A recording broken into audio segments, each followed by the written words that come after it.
धनगर समाजाची एसटी मध्ये आरक्षणाची अंमलबजावणी राज्य सरकारने लवकरात लवकर करावी यासाठी बीड येथे 11 फेब्रुवारी रोजी यशवंत सेनेच्या वतीने इशारा मेळाव्याचे आयोजन केले होते। या इशारा मेळाव्याला हजारोच्या संख्येने धनगर समाज बांधव उपस्थित होते। यावेळी यशवंत सेनेचे राष्ट्रीय अध्यक्ष बाळासाहेब दोडतोले यांनी इशारा मेळाव्यावेळी बोलताना राज्यातील धनगर समाज आपल्या हक्कासाठी पेटून उठला आहे। धनगर समाजाचा एसटी अंमलबजावणी करण्यासाठी आरक्षणाचा लढा गेले 75 वर्षांपासून सुरू असून आजपर्यंत आम्हाला राज्य सरकारने न्याय दिला नाही। जर 20 फेब्रुवारी पर्यंत राज्य सरकारने एसटी मध्ये धनगर समाजाची अंमलबजावणी नाही केली तर पुण्यश्लोक अहिल्यादेवी होळकर यांच्या जन्मगाव असलेले चौंडी येथून मुंबईच्या दिशेने धनगर समाज बांधव लाखोंच्या संख्येने येऊन आपली संस्कृती असलेल्या शेळ्या, मेंढ्या, कुत्रे, घोडे सर्व सोबत घेऊन 22 फेब्रुवारीला मुंबईला पोहोचू असा इशारा दिला।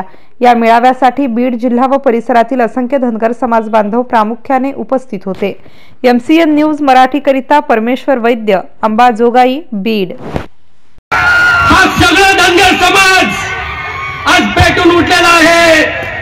बांधवांनो, आमच्या राजमाता अहिल्यादेवींच्या हातामध्ये पिंड बघून या राज्यकर्त्यांना वाटलं आज धनगर आरक्षणाचा लढा हा 75 वर्षापासून चाललेला आहे, आम्हाला न्याय मिळाला नाही। 75 वर्षापासूनचा हा लढा तीव्रपणे चालतो।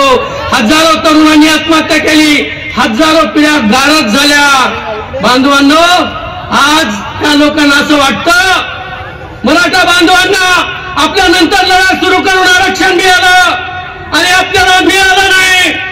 या राज्यकर्त्यांना असं वाटतंय का त्यांनी अहिल्यादेवींच्या हातामधली पिंड बघितली?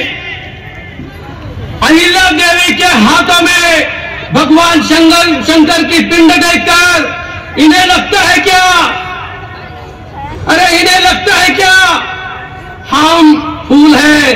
अरे हम तो पावरफुल है।